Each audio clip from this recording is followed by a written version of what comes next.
कहानी की शुरुआत होती है एक हवेली से, जहां एक बाबा तंत्र मंत्र से एक आत्मा को पकड़ने की कोशिश कर रहा था। परिवार के सभी सदस्य डरे हुए थे। वो आत्मा उसी परिवार यानी कि ठाकुर परिवार की एक औरत को मारने लगती है, लेकिन बाबा उस पर काबू पा लेता है। उसे हवेली के एक कमरे में बंद कर देता है और उस कमरे को हमेशा के लिए बंद कर देता है। उस आत्मा को वहां बंद करने के बाद ठाकुर परिवार उस हवेली को बंद करके कहीं और चला जाता है। अब कहानी 18 साल बाद शुरू होती है, जहां हमें ठाकुर की बेटी रीत दिखाई जाती है।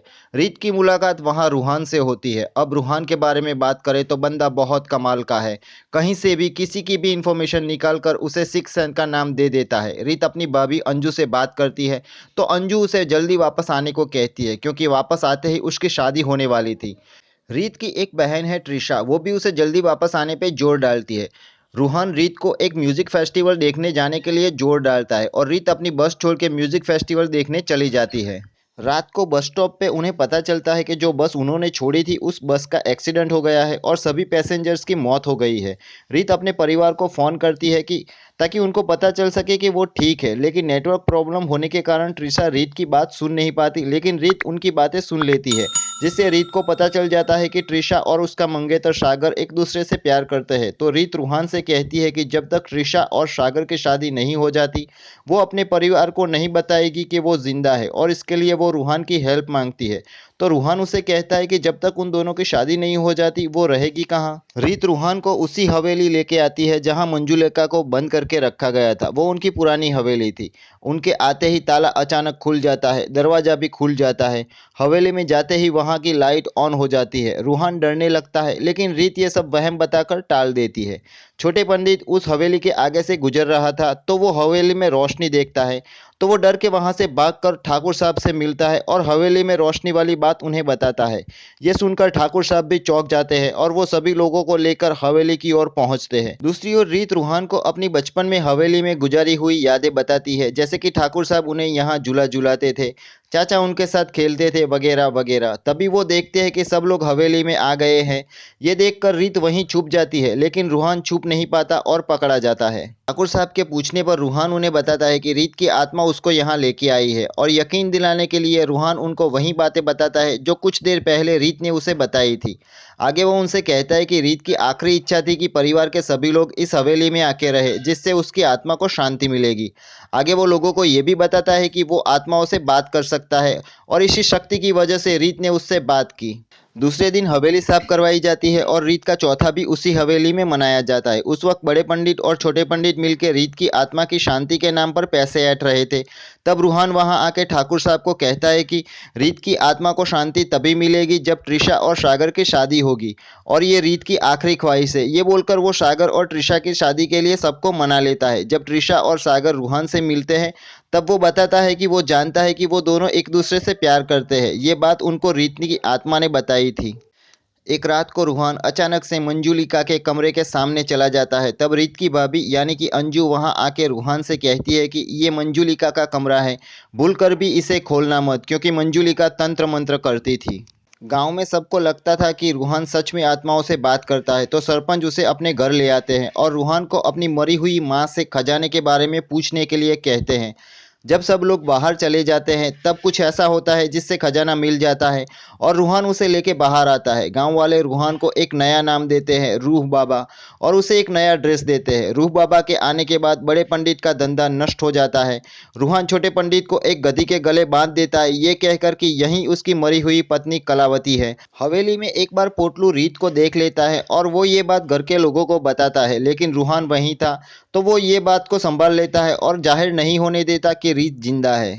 रात को शराब के नशे में रूहान और रीत के अंकल मंजुलिका का दरवाजा खोलने की कोशिश कर रहे थे। तब वहां रीत की भाभी अंजू आ जाती है और वो मंजुलिका के बारे में बताती है, जो हूबहू अंजू जैसी दिखती थी। अंजू यानी अंजुलिका के पिता कोलकाता से यहाँ ठाकुर साहब का हिसाब किताब देखने आए थे। उनकी दो बेटियां थी, अंजुलिका और मंजुलिका, जिसमें से वो अंजुलिका को ज़्यादा प्यार करते थे, जिससे मंजुलिका को जलन होती थी। इसी जलन की वजह से मंजुलिका काला जादू और तंत्र मंत्र सीखने लगी। मंजुलिका कुंवर साहब को बहुत पसंद करती थी और मन ही मन उन्हें चाहने लगी थी। एक बार ठाकुर साहब ने भी कुंवर साहब के लिए उनकी बेटी का हाथ मांग लिया, लेकिन कुंवर साहब की शादी अंजुलिका से तय हो गई, जिससे मंजुलिका और गुस्सा हो गई। शादी वाले दिन मंजुलिका ने अंजुलिका के बाल और कपड़े ले लिए और उस बाल और कपड़ों को लेकर वो अंजू पे काला जादू करती है।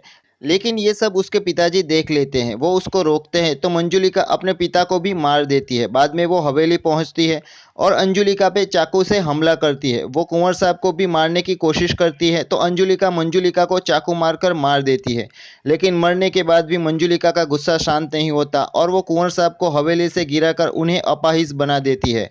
मंजुलिका के आतंक से तंग आकर ठाकुर साहब ने तांत्रिक बाबा को बुलाया और मंजुलिका को हवेली के इस कमरे में तंत्र मंत्र से बंद कर दिया। अब तक मंजुलिका परिवार के 8 सदस्यों को मार चुकी थी।